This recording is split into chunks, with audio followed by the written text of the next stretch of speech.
All right, season 4, episode 3, Teliko. Teliko. Teliko? Teliko. I think so. Teliko? So instead of trust no one, the truth is out there. I always do that. I always want to say it's trust no one, and it's the truth is out there. I said it. I watched an old review of mine, and I said that. You said trust no one? In the opening thing, I was like, it said this instead of trust no one. And I was like, Jason, no. The truth is out there. Why do you always do this?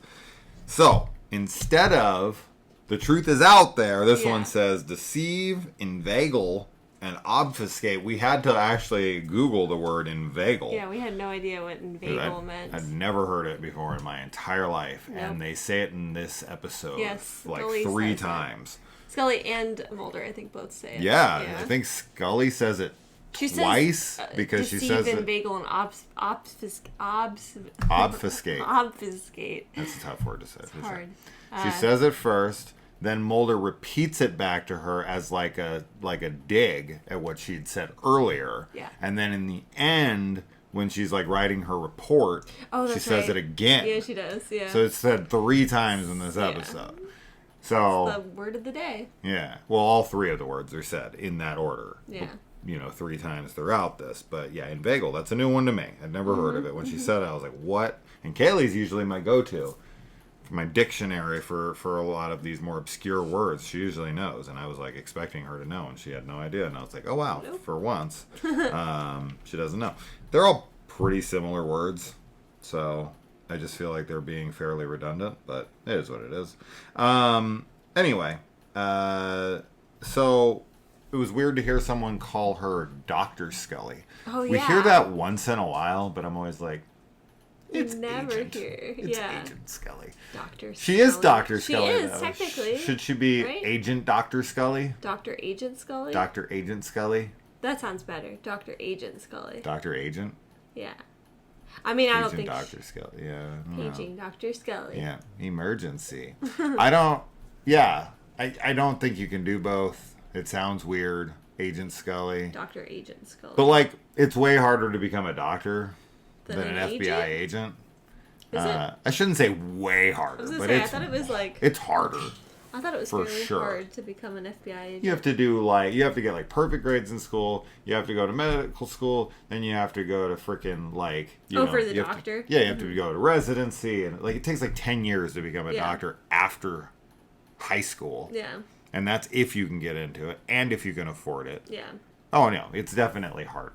It's definitely harder. So of the 2, I'd rather be known as Dr. Jason Smith. Versus Agent than Jason Agent Smith. But she is an agent. I mean, that's the profession she chose. But when she goes in and takes it, because like she only, I don't know how old Scully's supposed to be. We know this because of something in the show. She's in her like late 20s now. I want to say, even though Gillian Anderson's in her like mid 20s at this point.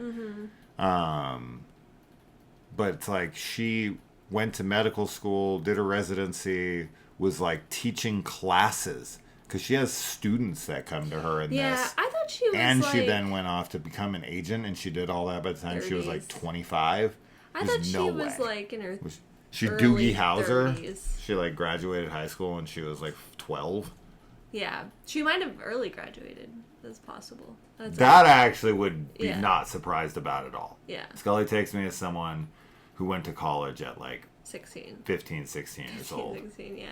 Yeah. Yeah. I don't know. Anyway. Okay. And we've got black men turned white in this episode. Oh. They're putting on whiteface. I am offended. There's this guy who has like no pituitary gland because of some like tribal freaking genetic disorder where they have to like steal melanin from other black men. I guess you can't. We don't have enough. Like if he sucked me dry, he'd be like, I got like 2% of what I need. Yeah, because in this episode he like attacks Mulder, but he only stuns him. Oh, okay. with the drugs. You don't have any interest in that white boy. Yeah, I don't know. This episode does kind of feel a little bit like it is definitely inspired by Tombs a bit, because of him like fitting into these like tiny places. So there's that aspect, but yeah. I should nickname my penis Tombs. No, you shouldn't. Yeah. I mean, that's of course the thing you're gonna think of. Yeah. When you're watching this, he's squeezing himself in these tight little spots.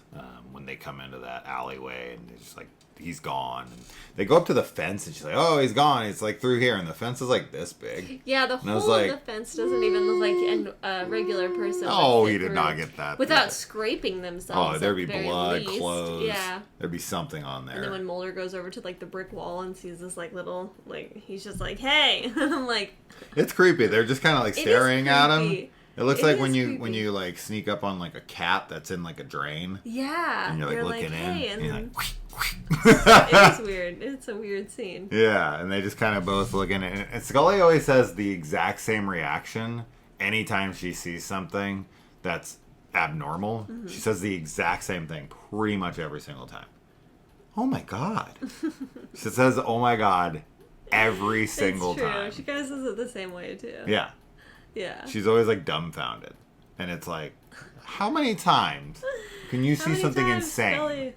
Yeah. At this point, she should just be like, of course the fuck he's in there. Yeah. Oh. She should, but she doesn't. Figures. Yeah. Nope. Yeah. Nope. She's shocked. Because she doesn't want to believe. It's true. She does not want to believe. And this forensics dude who keeps popping up in like every other episode now, who has this big thing for Scully. Oh, I know. I'm worried he's gonna die. We thought he was going to in one of these last episodes. Yeah, I'm definitely worried for him. He's not dead yet, and we're all the way up to episode 9 of season 4, so he keeps popping up, though. Yeah, he does. He's a pretty big reoccurring character. Yeah. I like him. He's you nice. Blame him? No, I can't. And I like that Scully's kind of oblivious to it as well. Mulder she's isn't. Oblivious. Mulder's not. Mulder's and he thinks it's funny. Yes. Yeah, he does. He doesn't get jealous like Scully does. When someone's into Mulder, Scully's like, pulls the gun out. She's angry. And is like, her name is freaking Bambi? Hell no, Bambi. I got a gun. I think Mulder just doesn't think of him as a threat. And also, we've talked about Mulder and Scully's relationship thus far already, and I don't know that Mulder is... They talked about having kids together last episode. Yeah, they did, but they did it in like a, I don't know, very hypothetical, kind of like talking about the case sort of way. Yeah. Yeah, you think he's going to ask her out eventually, and she's going to reject him? I kind of think so. I could see her going on a date with him. You think? But I could also see her being like, no. Yeah, I don't know. I don't know if we're going to see Scully, like, romantic with someone. I feel like we are. I feel like we'll have to, because she had one date, like, in the first season. And Mulder blew him off for Mulder. And, she's had, I think, just the one episode where she was like with the Amish guy, the not Amish people. She also had the episode with her ex, who she was trying to save the whole episode, and he was considerably older than her. Oh, Jack. That's right. Yeah. So she's body switching episode. She's had a couple of like romancy type episodes, but I feel like Mulder has had so many of these like random episodes with women that he's like flirting with, and obviously we're a few episodes ahead, but he has another like person that he's kind of into right now. I don't know if he's into her. She seems to be into him. We'll get to that. Yeah, we'll see. Laurie Holden's character, who's popped up in 3 episodes now, she like offers herself to him, and it because of the clocks. We'll get there, but it seems like he turns her down and just it's like a no. I think he might be into Scully at this point. I think he might be like, no, I'm not. Although I don't know. You're right. Every other episode, some hot chick. Like we just had one You know, well, we'll get there when we get there. We'll get there. Yeah, we're jumping ahead. Let's not do that. So the albino tribe, but we already talked about all that stuff. The pituitary gland. Mm-hmm. He gets Mulder drugged. Scully has to save the day. Crawling through these vents kind of reminded me of the scene in 1408 when Michael Insulin is crawling through the vents and he has the guy coming around through the vents on him. It's creepy to like Scully crawling around in there. Yeah, and she has to like pull Mulder out. Yes. Of the vent, and the way she does it, like this is always so funny to me because there's no way Scully could pull him down and him not like being incapacitated like that. Not injure him greatly or crush her in trying to stop his body from collapsing. Yeah. But they always do these like edit transitions where she's like pulling him down and then she's like lightly laying him to the ground and I'm like, what? I'd love to see that from a wide angle and her pulling a 200-pound man out of a freaking vent at her like 5'2" stature. No way. She's definitely not like built to be a physically fit FBI agent.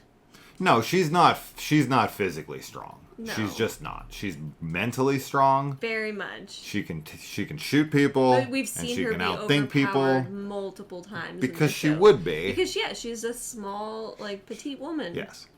And that's okay. Which is fine, but it is funny to see her like they were just like, she's got to pull him down. I don't know how it's going to happen. We'll just edit it. Yeah. So. Well, they should have had Mulder she used gravity to help.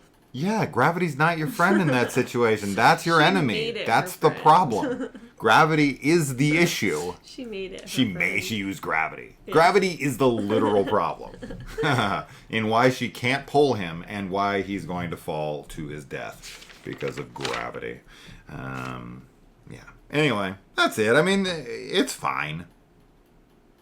Yeah, it's a fine episode. It feels a little too similar, as I said, to Tombs in some regards, and it's okay. The actor in this, if I remember correctly, I don't have it up, but the one who is trying to help him, who's like a... he's like a... social service worker or something, yes. And he's... I'm almost positive. Isn't that the guy from The Fall of the House of Usher? That's what you said when we were watching it, but I truthfully don't remember. I'm pretty sure that's who. You're probably he's right. Interrogating the dad the whole show in the room. I think that's him. I'd have to confirm, but I'll get accused of being racist if it's not him. They all look the same. They don't. They don't. Black people don't all look the same. Just some people look similar. That's true. No, it's him. It's him. All right, that's that. Bye. Bye.